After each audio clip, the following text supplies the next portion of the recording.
تاریخ انسانی نے ہزاروں جنگجو دیکھے، لاکھوں بہادر دیکھے اور بڑے بڑے فاتحین دیکھے جنہوں نے زمین کے نقشے بدل دیے۔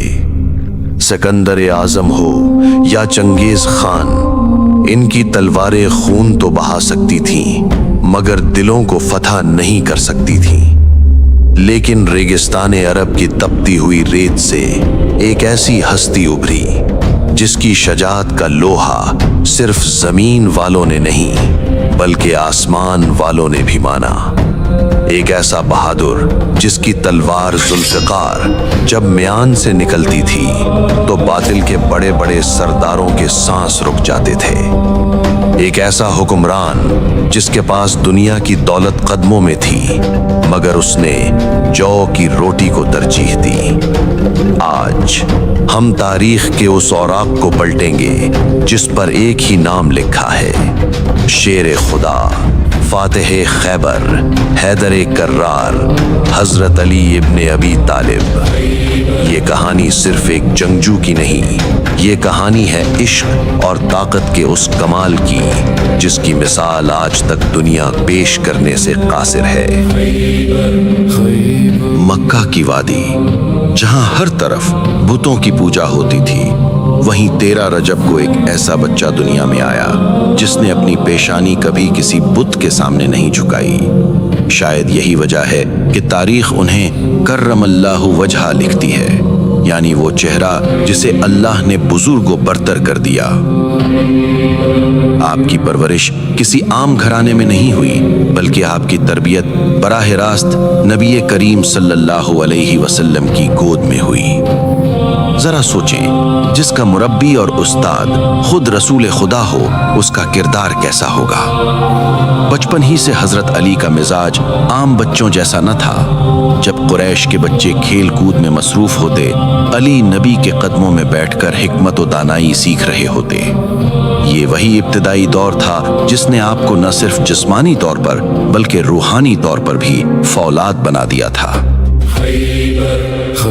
پھر وہ رات آئی جو کسی بھی عام انسان کا پتہ پانی کرنے کے لیے کافی تھی، شب ہجرت۔ مکہ کے تمام قبائل کے خونخوار قاتل ننگی تلواریں لے کر نبی کے گھر کا محاصرہ کر چکے تھے۔ موت دروازے پر دستک دے رہی تھی۔ اللہ کے رسول نے ہجرت کا ارادہ فرمایا، لیکن بستر رسول خالی نہیں چھوڑنا تھا۔ یہاں سوال یہ تھا کہ وہ کون ہے جو اپنی جان کا سودا کرے؟ وہ کون ہے جو وہاں سوئے جہاں تلواروں کی بارش ہونے والی ہے؟ ایسے میں صرف ایک ہی شیر آگے بڑھا، علی۔ تاریخ گواہ ہے کہ اس رات حضرت علی ایسی پرسکون نیند سوئے جیسے وہ دشمنوں کے گھیرے میں نہیں بلکہ ماں کی آغوش میں ہوں۔ اس رات علی نے دنیا کو بتا دیا کہ بہادری جسم کے ڈولے سے نہیں بلکہ ایمان کی پختگی سے آتی ہے۔ وقت گزرتا گیا اور اسلام کے خلاف سازشیں بڑھتی گئیں۔ سن 5 ہجری غزوہ خندق کا مقام۔ مدینہ کے گرد خندق کھدی ہوئی تھی اور کفار کا سب سے بڑا پہلوان عمرو بن عبد ود خندق پھلانگ کر مسلمانوں کو للکار رہا تھا۔ یہ وہ پہلوان تھا جسے 1000 سواروں کے برابر سمجھا جاتا تھا۔ اس کی آواز گرج رہی تھی، ہے کوئی جو مجھ سے لڑے؟ ہے کوئی جو جنت میں جانا چاہتا ہو؟ صحابہ میں خاموشی چھا گئی۔ 3 بار نبی نے آواز دی اور تینوں بار صرف ایک ہی نوجوان کھڑا ہوا، علی۔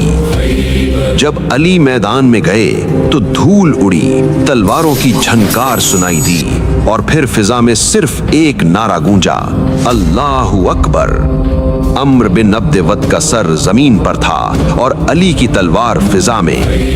نبی کریم نے فرمایا، آج کل کا کل ایمان کل کے کل کفر کے مقابلے پر ہے۔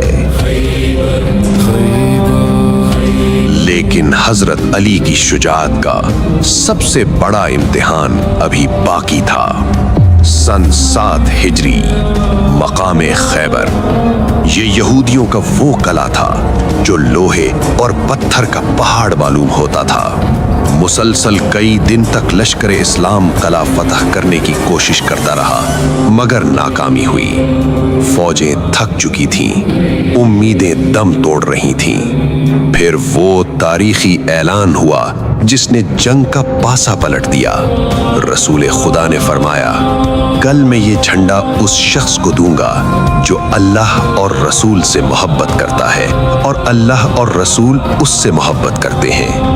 اگلی صبح علم حضرت علی کے ہاتھ میں تھا۔ آپ کی آنکھوں میں آشوب یعنی تکلیف تھی۔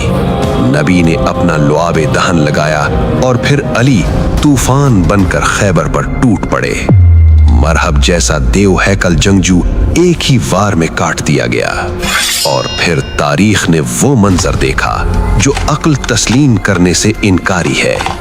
جنگ کی شدت میں آپ کی ڈھال گر گئی تو آپ نے قلعہ خیبر کا وہ بھاری آہنی دروازہ جسے 40 آدمی مل کر ہلاتے تھے اپنے ننگے ہاتھوں سے اکھاڑ دیا اور اسے ڈھال بنا کر جنگ لڑتے رہے۔ یہ جسمانی طاقت نہیں تھی، یہ وہ روحانی قوت تھی جسے ید اللہ کہا جاتا ہے۔ مگر ٹھہریے، اگر آپ سمجھتے ہیں کہ علی صرف بازو کی طاقت کا نام ہے تو آپ نے علی کو ادھورا پہچانا ہے۔ علی تلوار بھی ہیں اور قلم بھی، علی جلال بھی ہیں اور جمال بھی۔ نبی کریم نے فرمایا، میں علم کا شہر ہوں اور علی اس کا دروازہ ہے۔ یہ وہ دماغ تھا جس نے منبر پر بیٹھے بیٹھے ریاضی کے ایسے مسائل حل کیے جو آج سپر کمپیوٹرز بھی سوچنے پر مجبور ہیں۔ یہ وہ حکمت تھی جس نے نہج البلاغہ کی شکل میں دنیا کو عدل، سیاست اور زندگی گزارنے کا آئین دیا۔ آپ کا قول ہے، حکومت کفر کے ساتھ تو چل سکتی ہے مگر ظلم کے ساتھ نہیں چل سکتی۔ جب آپ وقت کے خلیفہ بنے تو آدھی دنیا آپ کے زیر نگین تھی، مگر اے دنیا کے حکمرانوں، دیکھو اس بادشاہ کو جس کے کرتے پر پیوند لگے ہوتے تھے، جو بیت المال کی حفاظت اپنی جان سے زیادہ کرتے تھے۔ ایک مشہور واقعہ ہے، جب ایک شخص آپ سے ذاتی بات کرنے آیا تو آپ نے سرکاری چراغ بجھا دیا اور اپنا ذاتی چھوٹا سا دیا جلا لیا۔ اس نے وجہ پوچھی تو فرمایا، پہلے میں مسلمانوں کے تیل یعنی پیسے کی روشنی میں سرکاری کام کر رہا تھا، اب یہ میری ذاتی گفتگو ہے، میں قوم کا پیسہ اپنی ذات پر خرچ نہیں کر سکتا۔ یہ تھا وہ معیار عدالت جس کی مثال آج پوری انسانیت ڈھونڈ رہی ہے۔